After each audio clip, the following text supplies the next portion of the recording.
Okay, 22 boys and 30 girls. This is video number 4, by the way. 22 boys and 30 girls will pay to enter a museum. If each boy and girl pays $18 to enter, how many dollars will they pay to enter in all? 20. Circle our numbers. 22 boys and 30 girls will pay to enter a museum. If each boy and girl pays $13 or $18 to enter, how many will they pay to enter in all? Keyword in all. Keyword each.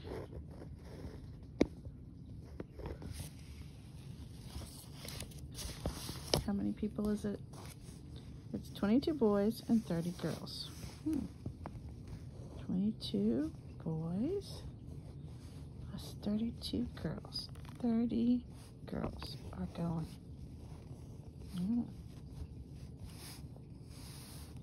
So 22 plus 30 is 2 plus 0 is 2. 2 plus 3 is 5. So it's 52 kiddos going. So well, how about the next part? How many dollars will they pay to enter? It's $18 per person. We're looking for in all, which means addition.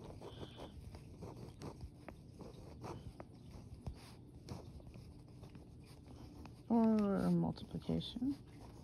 We'll say A plus M, and each is M or D. Multiplication is in both, so we know we need to multiply 52 times 18.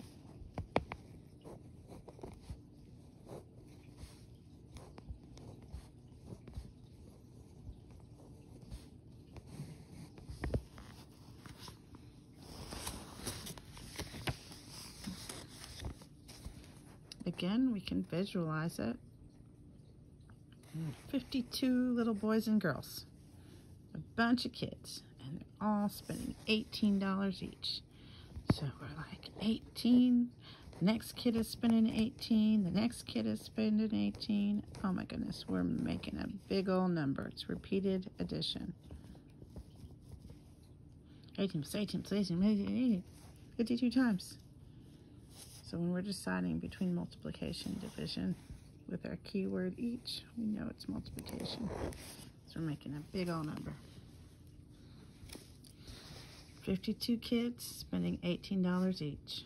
2 times 8 is 16. Carry the 1. 5 times 8 is 40 plus 1. Put in your placeholder 0. 1 times 2 is 2. Remember, we're not paying attention to that one. 1 times 5 is 5. And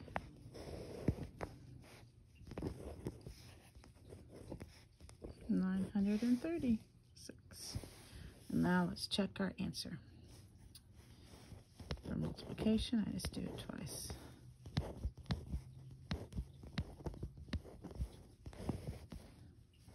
2 times 8 is 16. 5 times 8 is 40 plus the 1. And our placeholder value 0. 1 times 2 is 2. 1 times 5 is 5.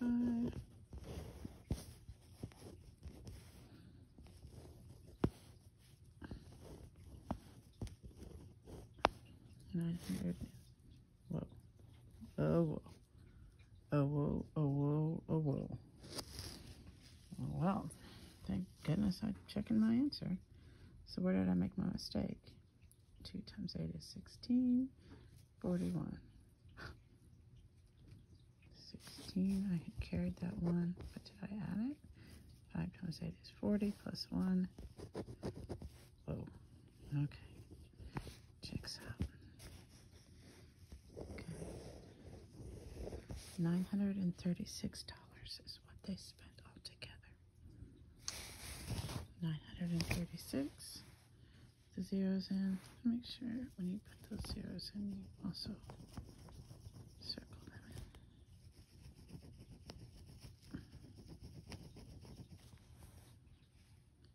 in. 936. All right. Good deal. How about this one? Angles P and Q equal up to 165. If angle P is 25, what is the measure of angle Q? All in all,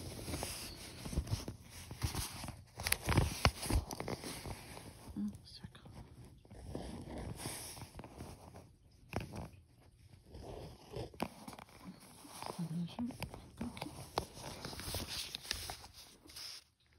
P and Q put together is 165. Visualizing.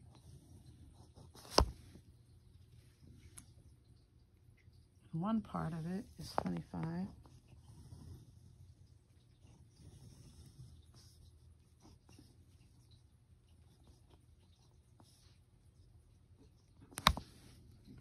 So what is this missing number? That's a subtraction problem. Put the big number on top. Minus 25.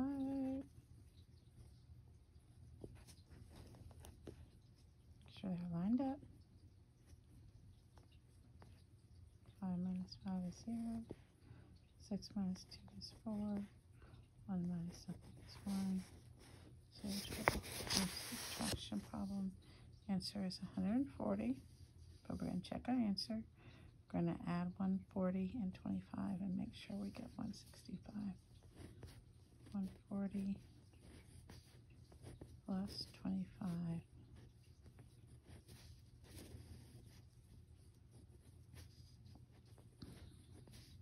165. All right, it matches.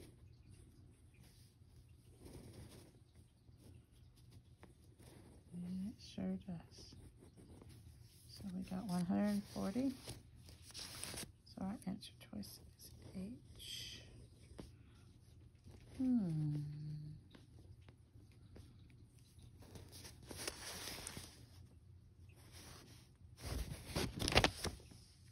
where do we have? What's next? What do we have next here?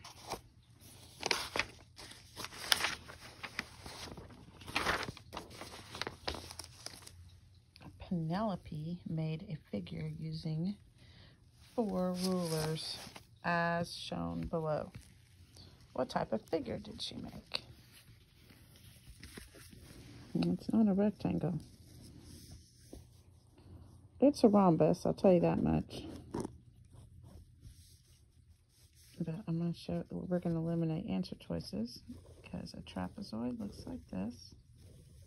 2 parallel lines. That's a trapezoid. So that is not a trapezoid. A rectangle is 2 short sides, 2 long sides. It's not a rectangle. Hexagon is a 6-sided figure.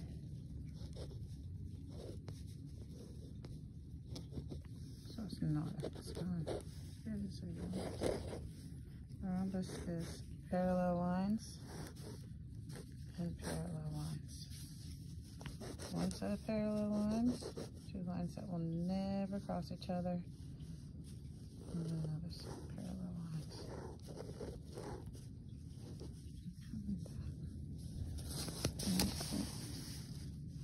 Kind of like a diamond a little bit. It's a rhombus. All right, number 7. Serafina. That's her name. Names are weird. Say them as best you can. Serafina shaded the model below to represent a decimal and fraction. Which decimal and fraction represents the shaded model? Well, this is completely shaded in, and this is completely shaded in, so that's 2 holes. 1 plus 1 is 2. And this one is partially shaded in. So there are 100 squares on here, and 1, 2, 3, 4, 5. 5 out of the 100 are shaded in. 2 and 5 100ths. How do we write that? 2 and 5 100ths.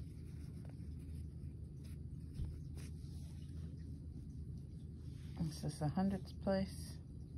This is the tenths place. There's your decimal. There's the whole. So this is not the answer. Boop. Wait. Yes, it is. I'm so sorry. Look, this is a long, that's 10, plus 5 more, that's 15. You gotta check your answers. 15. And one actually really, really good way to check your answers is if you come up with an answer choice, like if you come up with what your answer is, and then you do not see it as any of the answer choices, you need to rethink how you came up with your answer. I was like, oh. And then I was like, okay, I did it wrong. And I fixed it. 2 and 15. 2 and 15. You see that I had just counted the 5 and not the long plus the 5. 10 plus 5 is 15. So instead of 2 and 5 100ths, it needed to be 2 and 15 100ths. 2 and 15 100ths. For the decimal, we say and. 2 holes and 15 100ths. Check and check. Oh, blimp. This one is the right answer right here. Okay, let's go on to the next one.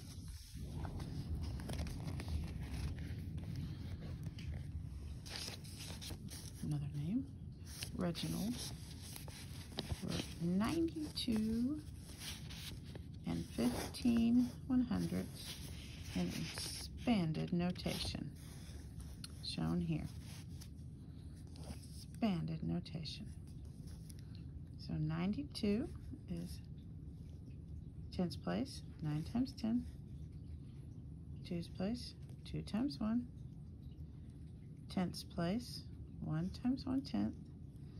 And the hundredths place, 5 times 100ths, which shows another way to express the value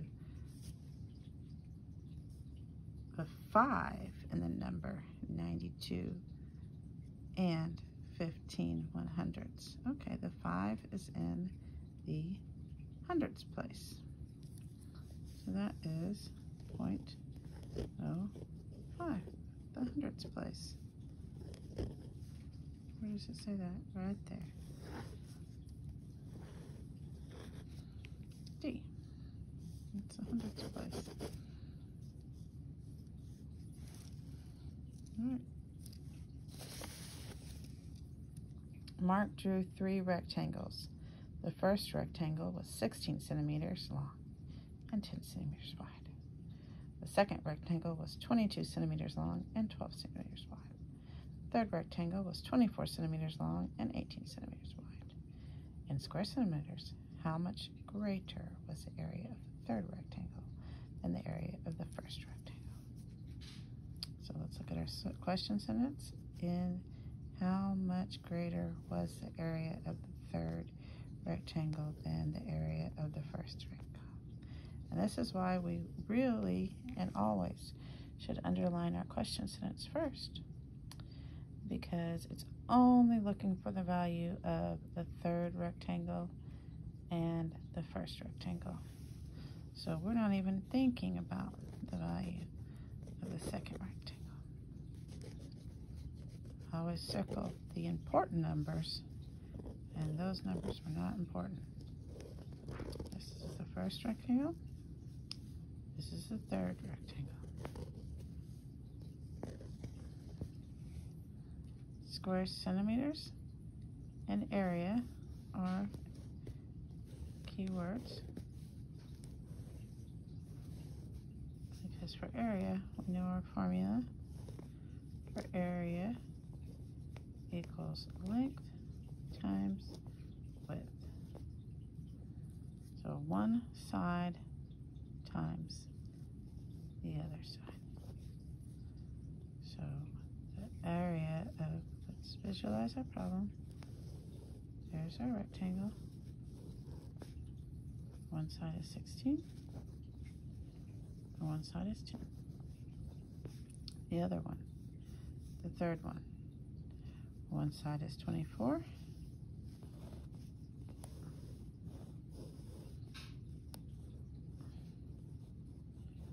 and one side is 18.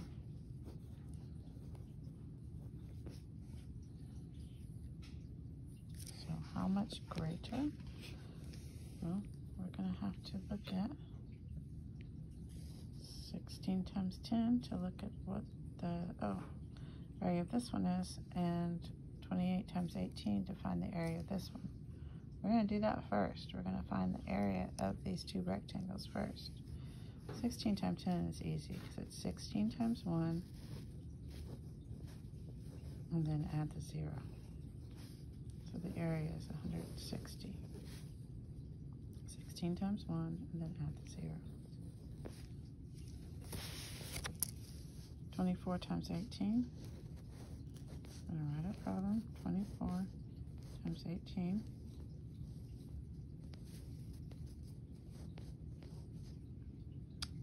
4 times 8 is 32. 8 times 2 is 16, plus 3 is 18. X that out.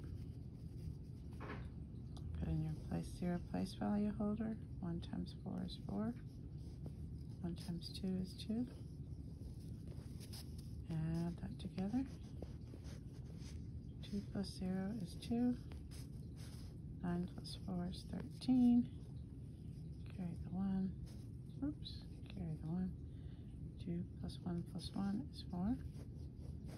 So this one is 432.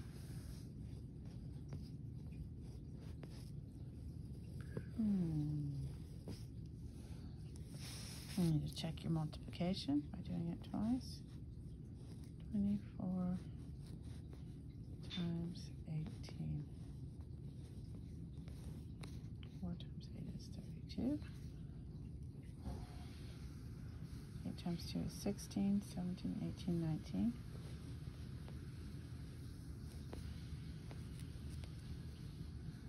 Put your 0 in there. 1 times 4 is 4. 1 times 2 is 2. Add them. 2 plus 0 is 2. 9 plus 4 is 13. 1 plus 1 plus 2 is 4. I got 432 again. Woohoo! 432.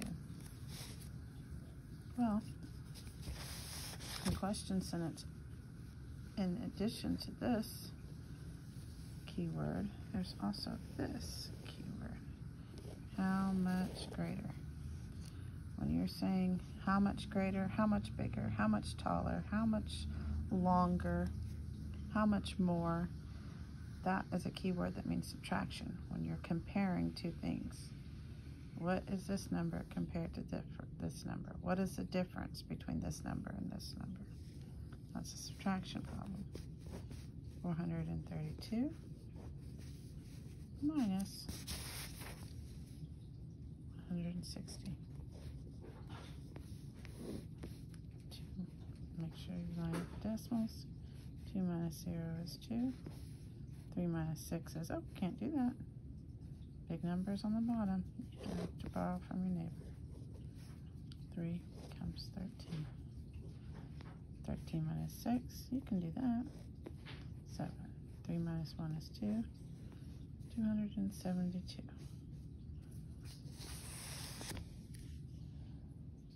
That's where you put the answer. make sure the numbers are close to the decimal. 272. That's right. 272 and 0 and 0.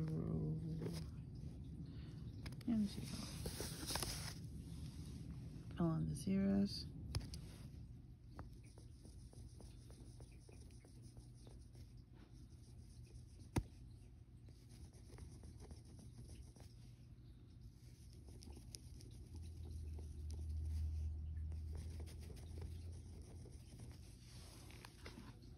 There it is. 272.